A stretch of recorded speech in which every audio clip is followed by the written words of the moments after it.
it, run it back up. See the face on my haters, I know they mad as fuck. Me and Shorty caught a vibe, I'm like, baby, just back it up. Get into this cash, me and Chuck gon' bag it up. And God we trust, forgive all our sin. This for my niggas that ain't gone. Alrighty, and just like that, we are rolling. Welcome back to another episode. With me, I got another very, very special guest coming hot of a packed show at Red Room Lounge in Spokane, Washington. A local artist living out in LA now. Hip-hop artist, legendary dude from Spokane. This is Young Neves. Yo, what's good, bro? So, yeah, man, I'm excited to be here. I'm glad that we could link up on this podcast and shit like that. I'm glad that you came through the show. Got some coverage and some photos for us. We got the GOAT right here, you know, the best out of the PNW. So, Shout out to my boy Elijah for that. Thank you, man. Yeah. Well, it's great. I feel the same way, man. There's a lot of people trying to do it, trying to be in really every creative industry, and whether it's photography, videos, rapping, filmmakers, stuff like that. There's a huge pool of people, but very few amount of people stand out, and you're one of those people that are stand out with your sound. I enjoy listening to your music, going to the gym. Allie loves your music, so like just that alone is pretty good. Yeah. But also your shows are always sold out. It's a great event to be at. You always put on such a damn good show. You're doing it big. You're living in LA. So yeah, I'm glad you're here. Thanks for giving us your time. Yeah, bro. So look, I actually just want to clarify real quick. I'm not living in LA at the moment. I've been down there a lot with like a whole bunch of my boys that live out there and shit like that. But I don't have like a solid spot out there. I'm just living like out of town with my shorty and stuff like that at the moment. But yeah, man, I'm in LA all the time. Shout out my boy Gabe Johnson, Char, all them guys. You know, they really put me in like a solid foundation in LA, built a lot of relationships just off them boys. They live out there and stuff like that. So that's why you probably assume that just by me being with them a lot. But yeah, man, I'm trying to break back into the Northwest scene, kind of like put on for a whole bunch of the hometown crowd and stuff like that, like a whole bunch of local artists and stuff like that. So just kind of bring back in the show. The way that I usually do it, bro, is like a lot of people be like, bro, you have a lot of people performing at your shows, or like you should get it down to just 2 or 3 performers. And I get where they're coming from. It would probably be cool for the people that do come and stick around the whole entire event to not have to watch, 6 performers or whatever the case may be. But I think it's cool. The way that I usually like to do it is like, I like to know the few people that are going to bring a crowd. So I like to put on people that I've done work for in the past or with in the past, and they brought people. They're building, they already got eyes on them, stuff like that. And then I like to add a few people that have never performed with me or never performed at all from the area to get on these opportunities and share the stage with us. So that's what it was this show. We had a couple people backed out, but we had Lil Rose. It was her first time rocking a show with me. Buddha was his first time. Shout out them because they really killed it and like brought the energy. I had NGS, which we got a lot of work coming. They've done multiple shows with me, and then of course the other artists that are always like my backbone and supporters and stuff like that. But yeah, man, I just appreciate you coming out and showing up for us because you really capture those moments. You know what I mean? And I appreciate you for that. Thank you. So I'm kind of curious. It sounds like you got a lot going on. I mean, just headlining a big event is a lot to handle and a lot to deal with. But it sounds like you got a lot more going on with organizing, with hitting up all these people. Mm-hmm. How does it affect you as an artist to also be juggling so many things around? And does it affect the time when you're on stage, or by that time is it all done with and you're just in your zone and your element? What all goes into a full show like that? You probably noticed too. I'm like hella nervous and shit on like show days. Like people are talking to me and I'm like kind of just trying to focus on the show. And I come off as like, they're like, man, you good? Like, you good? But it's like, yeah, man, like I'm just kind of juggling everything like by myself, like you're saying. And it is tough sometimes, bro. Like I ain't gonna lie. I was kind of nervous this last show because I usually come in like a week before the show, get a whole bunch of promo, go up to like all my loved ones, family and friends, kick it with them, actually like get a drink with them, get them their tickets or pull up on them, you know what I mean? And this time I only had like 2 days, so I didn't really have time to do all that. So I was kind of nervous as far as like the turnout would be, just because I felt like my promo wasn't on top of par like it usually, or even at like the same level it usually was. But it was crazy because I felt like we still had, if not better then the last show that we like went crazy on with the promo and everything, like I felt like the city really just showed up. And it might have been like the release, the listening party aspect, or like the release of the new single, the Hometown Goat. Whatever it was dope to see everyone come out and show love and shit. Cause like that's my biggest thing. Like I heard Lil Wayne say it at his show. I did a couple shows with Wayne back in the day, and he was always like, he said it like 100 times during the show. He's like, yo, I ain't nothing without y'all, you know? So I just, first thing first, like, mad love to y'all. And so I had to make sure I give that same love back to the city, because like really, bro, if I did that show and like 2 people came through the door, it's hard to keep going. Like I would keep going, but it'd be harder than like when, you know, all the people that came out. It made me feel good that we still had that solid show. That's tight. So we'll bring it back a little bit. I want to hear it from the beginning. What kind of motivated you to even start into this journey of becoming an artist? Yeah, so like my pops, he plays the guitar, he sings. He's always been like a musician, a music head and stuff like that, for like blues and like rock music and shit. So like when we were growing up, my brother, he was a big musician as well, but self-taught the guitar and shit like that, taught me how to play the bass. We kind of created a little group there. And then as time went on, like 9th grade comes in, I started writing raps with like my homies and like fell in love with like the rhyme scheme and the poetry and shit like that. So from there, I'll say I wanted to become a rapper, but I'll say it all stems from like my brother and my pops. I lost my brother a couple years ago. He was 27 years old. And so now I feel like there's unfinished business, you know, for me to like continue that dream and that legacy that we always dreamt of. You know what I mean? That's tough. That's something you got to carry with you to every show, and I bet it gives you a little bit of extra edge to make sure you show up and show out, huh? Yeah, most definitely. Especially like when shit gets hard, it's like he was a hard worker, you know, super hard, like working overtime every day type shit. So I just like try to put myself in that position, be like, yo, just make sure you giving it the same energy bro would have gave it. You know what I mean? Who are some of your idols or some of your favorite artists that you looked up to as a young kid? So like as a young, like one of the artists that made me want to start rapping is T.I. And a lot of people are like, that's crazy because you're from the West Coast, like, you know, but I grew up in a generation where it's like we had everything at the tip of our fingers. We were on the internet. Like it wasn't like I could only get a West Coast mixtape because they were only pushing them on the block over here. I had the internet, you know? So when T.I. came out and Ludacris and T-Pain, like they were all popping, I got those albums for Christmas from my pops and shit. Well, me and my brother Javon, shout out Javon, he would let me download those CDs to my Xbox. So I'll be playing like Saints Row and shit, just listening to this shit all day. And yeah, man, Tip inspired me to do this whole rap shit. I fell in love with like, you know, kind of on the same shit, like just a young, light skin with swag, like trying to come up. Like that's how I felt. So T.I. really spoke volumes for me on that. But then not only that, he came out with that Paper Trail album that like was straight from the heart right before he was looking at all that time and shit. And that's like my favorite album of all time. So yeah, I would say T.I., Lil Wayne, some underground cats that you might not like have heard of is like Young Jinsu. I like Vori. He's coming up right now with like Meek and shit, but I like a lot of people that's like kind of under the radar too. So yeah, so now that you've kind of developed and matured and become more of a promoter as well as a performing artist, who are some people that you look up to that have laid a path that you want to follow that can see yourself emulating here in the next few years? Most definitely. I'll say like Dizzy Wright for a big example, because like I've been doing shows with him since I was a teenager and I always looked up to him. And so like to finally kind of go on that tour that I did last year and kind of be like, see it first, like hands on and see how he moves and does it as an independent artist. I would say that was like super big for me and inspired me, because I'm like, yo, we don't always need like that super, like, don't get me wrong, he got a solid team, a whole bunch of his brothers and people that are like holding their part, but you don't always need like that label or that support, because like people like him are really doing it, you know what I mean? And so you just got to kind of, like they say, like you surround yourself with those type of people and you'll become that, you know what I mean? So that's just all I'm trying to do. Same thing with Game and like other artists that like took a chance on me early, you know, like I didn't really prove myself numbers wise before Game gave me that oop, and then now I'm reaching like new levels of numbers and like and shit like that.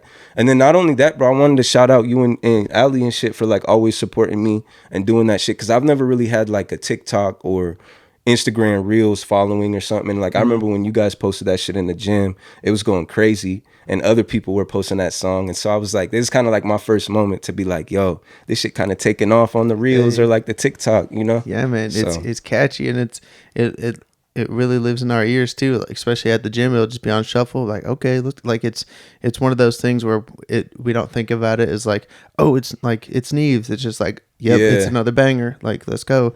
Like, it's cool to have that flip of like, yeah, we're supporting our boy. Let's listen to his music. To this is a dope ass song. I'm gonna add this to the playlist. You know what I'm saying? So it kind of just takes it to that new level where it's like, yeah, it belongs. It doesn't stand out of like, well, it's only in here because it's my boy. It's like, no, this is a banger. So yeah, and I cherish that, listening bro. That means a lot to me because like I was just telling him about my boy Gabe. He said that same shit to me. He's like, bro, like I got a lot of homies that make music, but I just want to let you know that like you're really one that I like behind the homie shit. Besides the homie shit, like I'd probably listen to you even if you weren't my homie type shit. And that shit meant a lot to me because I know what he means. Like there's a lot of people like that. Like I'll support because they're my brothers and shit like that. But then like you said, there's also those people that it's like, brother or not, bro, this guy got it. You know what I mean? So I appreciate that for real. Yeah, man, and of course, and I know everybody else feels the same way because it's fire, and it really is just the beginning. You know, you're a young cat in the game. You got a lot to learn. We got a long ways to go. So we're excited to be here at the beginning and keep seeing what you got next. Yeah, and that's what's crazy, bro, is it's like really is the beginning. Cause like just this last year, I would say like I started working with people I always wanted to work with, doing tours and traveling, doing shit that I always wanted to do. But it took me like 10 years to get to that point. You know what I mean? Like I was 9th grade, 16, 15, trying to do this shit. And it's like I just hit my 27th birthday. So that's when it really hit me. It's like, damn, bro, you've been really chasing this shit for like 10 years. But as far as like traveling, working with my idols and shit like that, it's only been like a solid 4 or 5, you know. But really just one as far as like releasing music with them, touring with them and shit like that. But yeah, man, we're climbing through the ranks. But it's crazy because it's like you said, like it's really still just the beginning of like like me as an artist and shit like that. You know what I mean? Like I really just found my sound within the last couple years. Speaking of finding your sound, what kind of do you feel like you have a certain niche inside of hip? Because there's like East Coast, there's West Coast, there's Houston got a sound, Atlanta got a sound, everybody got a sound. Who do you think, or what types of hip hop do you think you've pulled your sound out of and created your own? I'm definitely like an underground type of artist. I feel like I would hope not to stay like low key forever, but a lot of like the artists that inspired me are kind of like underground cats like Core and Tour. As funny as it sounds, they like rhyme and shit. But yeah, I listen to a lot of their music. They're like Philly artists and stuff. But I pulled from like underground stuff and stuff that like it's kind of personal. Like you said, it is kind of a niche crowd because it might not relate to everybody, but the people that it do relate to, it's like it's super heavy. You know what I mean? Like they'll love it, or they'll feel it 100% rather than like I've had conversations with like A&Rs and like beat makers and shit like that where they're like, yo, bro, you should like you're super dope, but you should try to like go for more like club or radio sound sometimes and just show that side of it. And I want to, like, believe me, bro, if I could make those type of music, I would. But like I've also realized like I've kind of on the level of like a J. Cole, like where like I really be spitting shit, but not everything's for the radios and shit. And that's where I feel like that's what I fall into. I've had a couple artists like tell me that as well. So that's where I'm coming from with it. And that's where I'd like to stay. Like, but if I can make it more successful, you know, I want to keep working with like the legendary artists, the artists I always wanted to look up to and work with. But at the same time, like me and Game, I want that shit to be like something where it comes in the middle for both of us. You know what I mean? And just create something special. I feel you, because one of my favorite records of all time is For Your Eyes Only by J. Cole. And really, none of those songs are radio songs or club songs, but it's the whole thing tells such a crazy story. And like you were saying, if you know what these songs are talking about and it hits deep, and that's going to stay with you, and that's going to rock you to your core, and you're going to listen to it over and over again. So I think you're onto something where, and if you love it and that's what your passion is telling you to do, for sure do it. Don't try to deviate and follow along and do what everybody else is doing. That ain't got nobody anywhere, you know, besides where everybody else has already been. Yeah. And like you said, bro, like don't let the money or anything distract like from the actual like love of it. Cause that's one thing too, bro. Like after that song went with Game, I was like, man, this shit gonna bring in like some money, you know? But then it's crazy too, cause it's like how hard it is to touch those numbers that we're touching now. And it still is like it's not like what it seemed like money wise, you know, like the checks come in and they go, like you're like, damn, that's really just a couple weeks of work. But then at the same time, it's like, yo, this shit coming off the music though, like that's something that we never experienced before. So, but at the same time, it is crazy. Like sometimes I'm like, man, if it's this hard to do this, then how the hell do people make money? You know what I mean? But it all comes with it. Like there's so many different outlets as creators like us, from merch to streams to, you know, YouTube revenue, like, which is also on the streaming shit, but you know what I mean? Like monetizing your stuff and getting like everything, even if someone uses your music in a YouTube video or whatever, making sure you have all your shit monetized to where it picks that up and you get those profits too. Because if you don't, like if you keep all your music underground and you ain't monetizing it, and somebody's, you know, on a top stream, YouTube stream, whatever, and they're playing your shit in the back and you ain't monetizing it, you know, what good does that do for you? So it's like, I heard one of my boys say, or I heard somebody say, a song that's never released, or a song that you release and is discoverable is better than a song that is never released and is undiscoverable. So like, if you got 0 plays on that motherfucker and it's out, someone can find it and fall in love with it, that's still better than like just keeping that shit in your Dropbox or your email. You know what I mean? So. Damn, that's tight. Well, since we're talking about it, I hear you got a new project brewing up. Why don't you tell us a little bit about what's coming down the pike? Yeah, so I just dropped a single for it, Hometown Goat. I got like, you know, a good 7-8 songs to follow that. You know, give or take, maybe 1 or 2 of them have been released already. But there should be like 4 or 5 new songs that no one's ever heard when I do drop. I wanted to have like my dates ready and shit like that so I could tell people like, yo, this is when to go get it. But just know that like within the next month or 2, it'll be out there. Keep your eyes open. I'm trying to lock in like one more big feature for the project.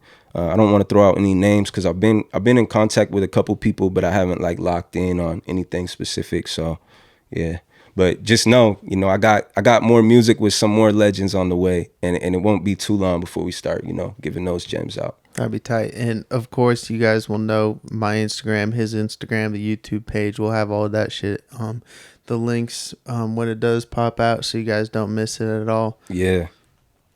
What about shows? You got any new shows coming up? Yeah, so we got that Dope Music Festival 4 in Seattle at the Climate Pledge Arena on February 25th. It's got like Jeezy and a whole bunch of other great artists on there. We haven't dropped like the full flyer, so I don't want to give any of the other names out that they haven't released themselves, but just know that like Dope Music Festival 2, Lil Wayne was on there. You know, he brought out a whole bunch of people, and it was super crazy. And then Dope Music Festival 3, I think, like was taken over by like Meek Mill. Give or take, there's like so many big artists on there, but there's always that one artist that stand out, right? So this one, they got Jeezy, I think, as like the headliner, and then they got a whole bunch of like other R&B rappers and legends that are gonna follow that.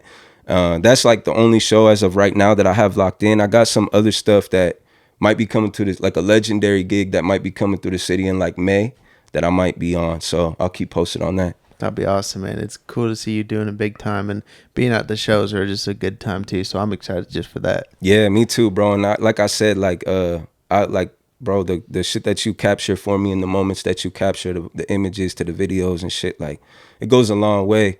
And it means a lot, like, you know, to me and everyone who's following my journey. So I appreciate that for real. Mm-hmm. What's been one of the hardest things for you in becoming a successful artist or on your way to being where you want to be? What's the hardest thing that stands out to you? The hardest thing is, I would say, like always, like staying motivated. I feel like that's like probably for anybody. You know, you have your days and shit, but I don't know, man. It's like, it's tough. Some days you just be feeling like, damn, like I'm all this way, and then it feels like nothing's coming, or, you know, it's a lot of highs and lows in the music industry. So I feel like that's probably the hardest thing, because one day you'll have like 10 moves to make, you'll empty your clip, and then you'll be at home like, damn, what's next, you know? And that's probably the hardest times, like when you're like at home, like, damn, what's next? But then it's crazy, like something bigger always comes. And I think that's just like I don't know whether it's like God or like the universe itself, but I feel like what you put in comes back. So when you're, I feel like that's why the moves keep getting bigger and bigger over time. It's just because like they like whether it's the fans to the promoters to whoever, like they just see all that work being put in, it eventually comes back. Have you ever been close to quitting or giving up or stopping all of this? It's crazy because like right in between my drop with Dizzy Wright in the game, I was in like a funk, and I was like at home just trying to like perfect timing and shit, even though everyone tells you can't do that. I was trying to like, oh, I need to make sure that by the time this song drops, I got this ready. I wanted to go to LA and shoot like a cinematic movie. Even if Game wasn't gonna pull up on me, I was like, I'm trying to do that for the video just to make that shit pop more. So I was like being hella like I was being hella like lazy and like just waiting for the right time when there's really no right time. So I have like one of my OGs, Street Runner. He's made beats for like the biggest names in the game. I don't even want to throw names out there, but like he just went gold. He did that God Did with DJ Khaled. No way. So he made that beat, and he was telling me like, bro, just drop it. Like there ain't no perfect time. Like get it together and let it go. And like I'll send him my artworks to ask him like, yo, should I make this move or should I do it like this? And he'll just always give me his feedback, even if he knows like he might not take it. He'll just give me what he thinks, and I appreciate that. So yeah, he was just telling me to drop that shit. We dropped it, and then it changed my life. So that's when I realized like no more just holding on to shit. Like just empty it. If it's not it, then go for the next thing. You know what I mean? I heard La Russell say, he's like 10,000 shots. He's like, you'll be surprised. You take 10 and you'll be surprised how much you get discouraged, but you'll be surprised how much you make when you take 10,000. You know what I mean? So that shit stuck with me. I'm like, yeah, I'm shooting every day now, Mm-hmm. So. That's deep. What has been the highlight of your whole entire rap career so far? Shit, man. The highlight, I would say, like, I love the performing in the shows and shit. So I would say like the biggest moment for me is just like the events that I've been able to be a part of, the legends I've shared the stage with and shit like that. I would say either the Nas show, just because like that's the GOAT to me lyrically, like lyricism and wordplay wise, like nobody does it better than Nas. Or the West Coast Music Festival, which took place in Tucson, Arizona a few years back, where we had like we had the Loonies, Ice Cube, Blueface, and a lot more people. But Ice Cube's one of those artists you look up to your whole life, whether you want to be an actor to a rapper to just owning shit, like being a businessman, a boss, like Ice Cube's that person. So that one was probably the biggest one for me, the biggest show that I ever done. And that's like the big thing for me. I like sharing, I like performing, so I would say that's the highlight so far. Within the next 2 years, what's one giant monumental thing that you could see yourself getting done? Okay, so I've been telling myself within the next like couple years I wanted to do a song with Wayne, and it sounds like hella crazy, but I like setting my dreams hella high because it's like you never know what can happen, and a year can like do a lot for you. So I'd say in 2 years it might be like you're crazy, like that's not gonna happen. But at the same time, it's like you never know, man. I'm gonna shoot for that. So next 2 to 5 years, I would say I'm shooting for a song with Wayne. That would be crazy, man. Yeah, that's everybody's GOAT. Yeah, basically when growing up, our generation for sure. Yeah, the longest reigning rapper alive, man. Yeah, facts. And then put on Drake, who's really, same thing, like the longest on Billboard, all that crazy shit. So it's like, yeah, I feel you. Damn, that'd be so cool. It is very doable. Rick Little was saying your goals should make you feel uncomfortable. Yeah. So people should be saying you're crazy. You should be saying you're crazy. Yeah. But go fucking get it, man. Prove them wrong, Yeah, I appreciate that, bro. Because that's how I feel when I say that shit. I felt crazy just now. But I'm like, you never know, man. Like I never expected Game to take a chance on me, Mm-hmm. And I seen like his management and people were talking about looking for upcoming artists and doing this and that. I went through like every avenue I could to work with Game, and finally one day they were like, yeah, man, like, because what the price they were talking for the feature was unheard of. Like I don't have that money, And one day they finally reached back and they're like, yo, you've done so X amount of things with us. we fuck with you, you know, we'll do it for whatever you can really put up. And we gave them a number, they took it, and that was that. So like after that, it showed me it's possible, like, to work with your idols and shit. You know what I mean? Like somebody, yeah, you might get told 50 no's before you get yes, you know, but at the same time, it's like that's all it takes is that one opportunity.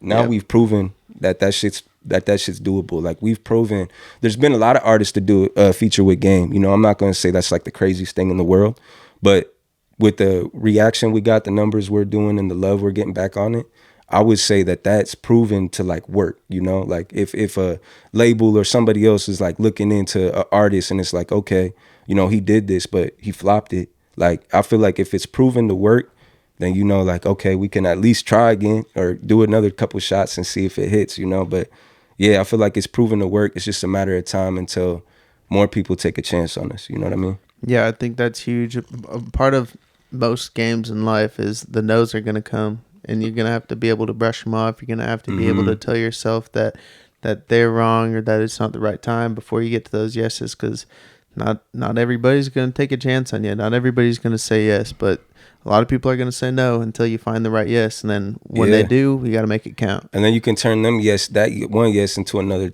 you know, 10, just based off the opportunity. But yeah, man, like you said, not getting so attached to shit, you know, opportunities and shit, because you're going to get a lot of no's.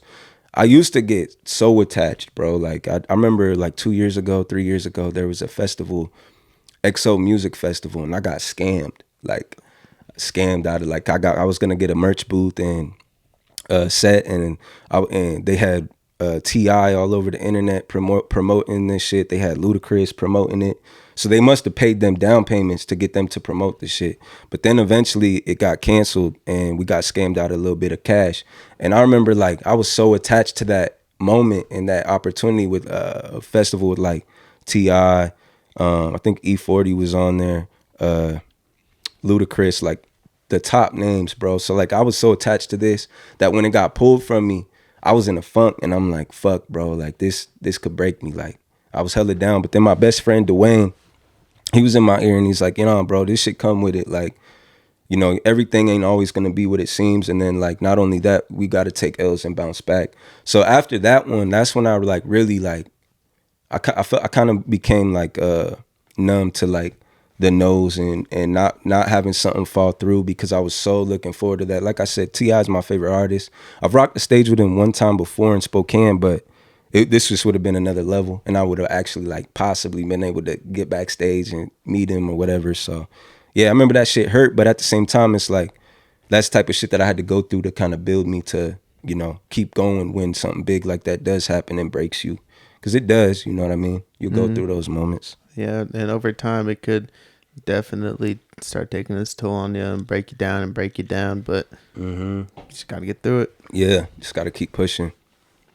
Cool. Well, this is a great stopping point. We're going to take a quick break and we're going to jump right back in. Perfect. And we are back. Let's get it. So I've always wondered with artists with good music, do you ever just like driving around in your car and listen to your own tracks? Yeah, bro. I listen to I was watching an interview one time with Wayne, and he was like, yeah, I don't listen to nothing but my own shit.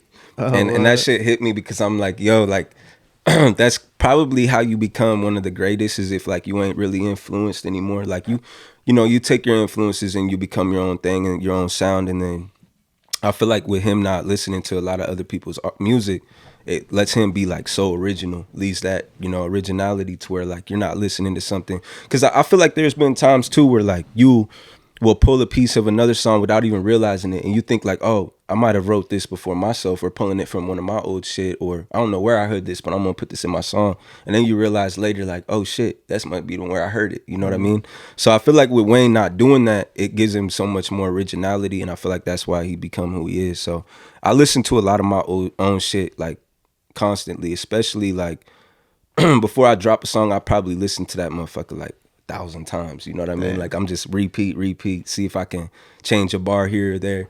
And then even then, I'll drop the shit, and then 2 months later, I'm like, I should have said this, you know? So That's crazy. That's so cool though, dude. having your own shit to bump. That's got to just feel so good too. I mean, listening to a good song is already like hypnotizing and magical as it is, but something that you created is, I bet, even just more powerful. Yeah, it's nice too, but like at the same time, it's like I've always wanted to reach that level where like people fuck with my music as much as I fuck with my music. And I feel like lately I found like maybe a couple fans, like there was a person that drove a couple hours to the show that we just did. And I thought that shit was dope because I've never had that. But I feel like we're finally getting to that point. And yeah, man, I just feel like that's where it means a lot. Like you're just so in love with the music. Like, I don't know, that you'll support them through whatever type shit, you know? That's tight. How was it like in high school and stuff? Because you've been doing music for a long time. How are Yeah. your peers around you? How are your friends around you when you started doing some performing, started saying I'm a rapper, started listening, showing people your music?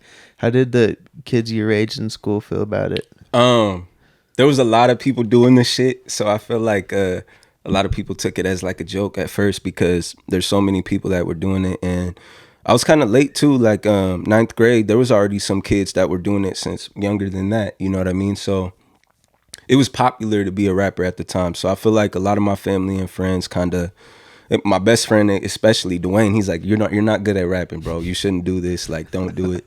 And then next thing you know, he's like my biggest supporter today. So it's like, yeah, I feel like it was kind of tough at first because it's kind of like you're a laughing stock. You know, you're like, oh, now he's a rapper too. You know what I mean? And so yeah, it was kind of hard, but I feel like over the years and the opportunities we've been able to do or bless ourselves with, like we kind of separated from like that local level, you know? Yeah, it started standing out from the crowd. Yeah, exactly. Yeah. What did your parents think about it once you started taking it seriously? So my parents, they're gonna lie about this stuff, but they didn't support me at all at first. Like I remember I would talk to my stepdad and be like, I want to do this when I'm older and like be one of the biggest promoters in the Northwest and shit. And he's like, yeah, that's cool, man, but like the chances of that is so slim. Like you should have realistic dreams too, you know.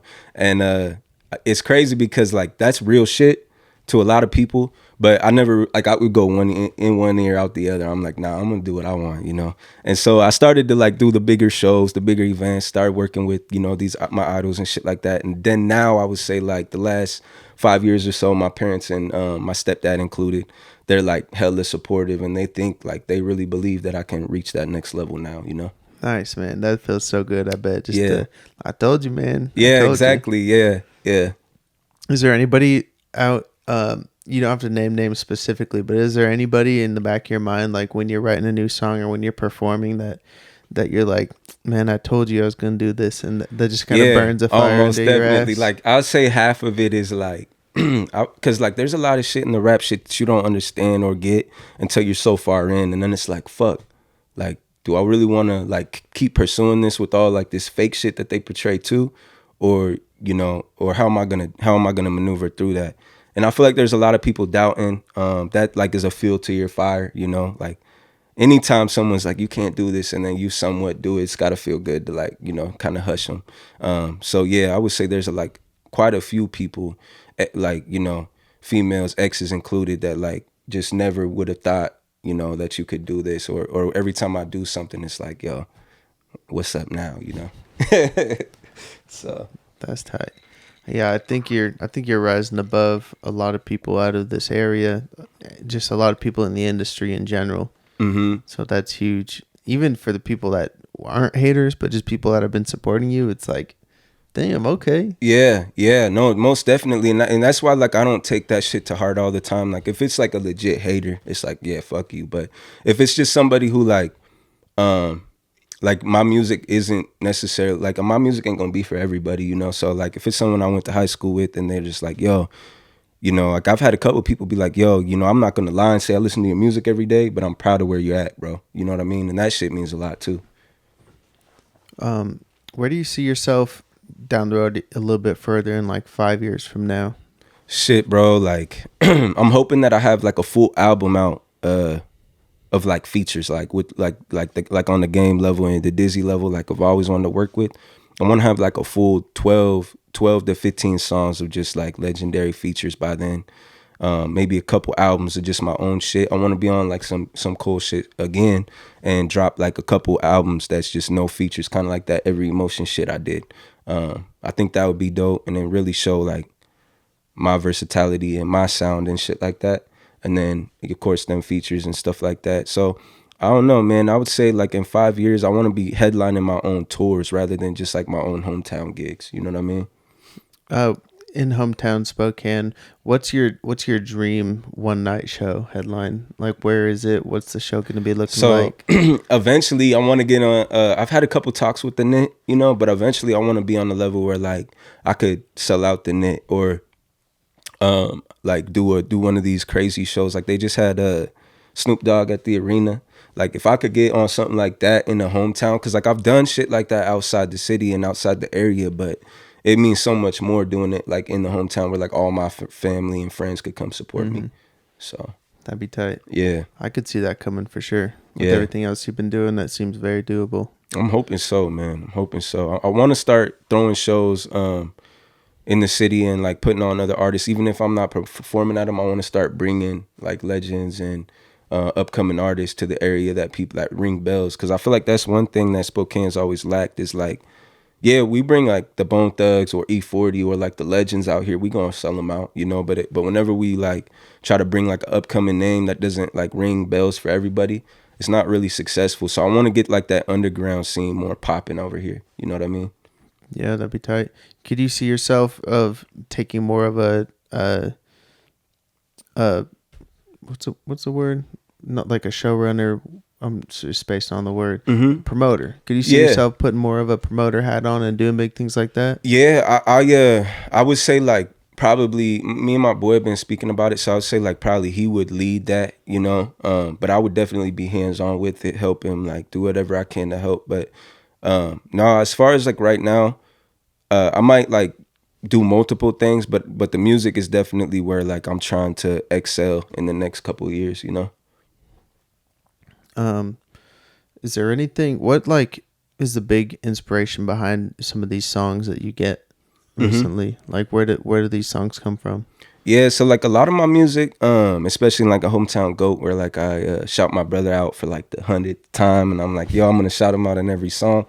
That's kind of where my mind frame's been at. Like I'm trying to incorporate that message, like finishing my brother's story and my story, you know. Like I'm trying to incorporate that in everything that I do. So I feel like that's where it comes from. That's definitely like something that motivates me every day, even when I don't want to do this shit. But yeah, man, I would say that that's probably like the biggest thing.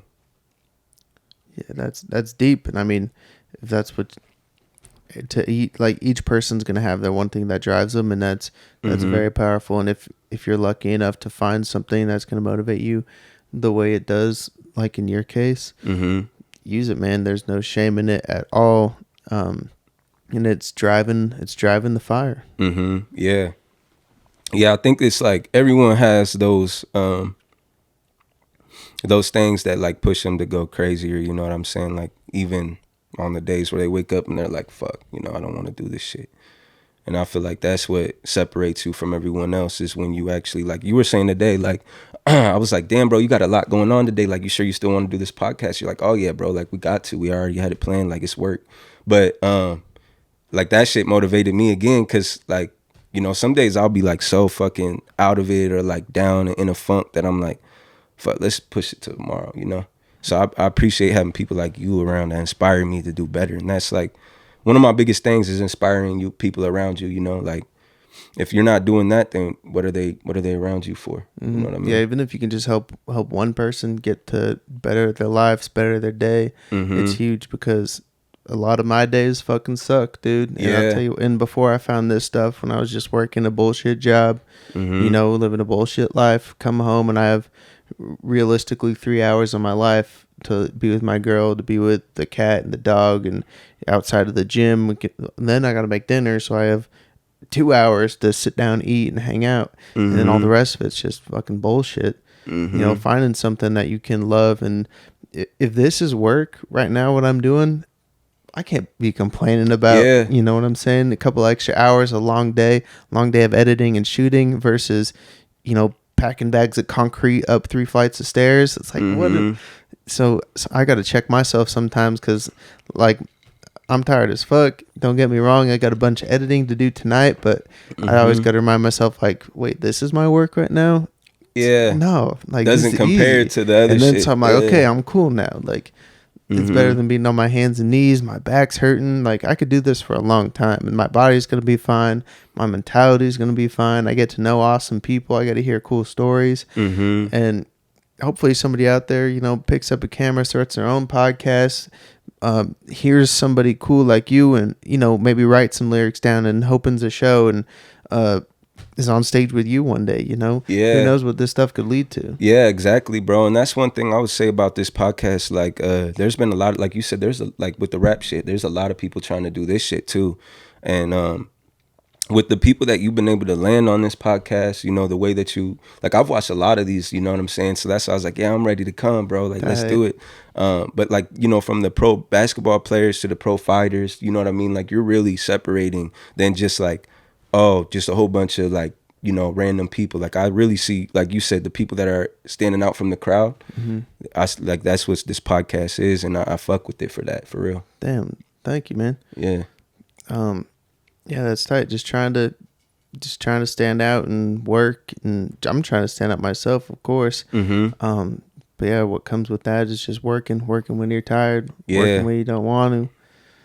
And I'm gonna struggle with that for every day for the rest of my life. But it's just something we got to get over, you know? Yeah, exactly. Yeah, like us. I think it was you were saying that earlier. Like, yeah, like Rick's told you, like, you gotta like uncomfortable. Like, yeah, you know, that's probably the best thing that can happen. I remember going like to certain cities or going on that last LA trip. I went down there kind of by myself.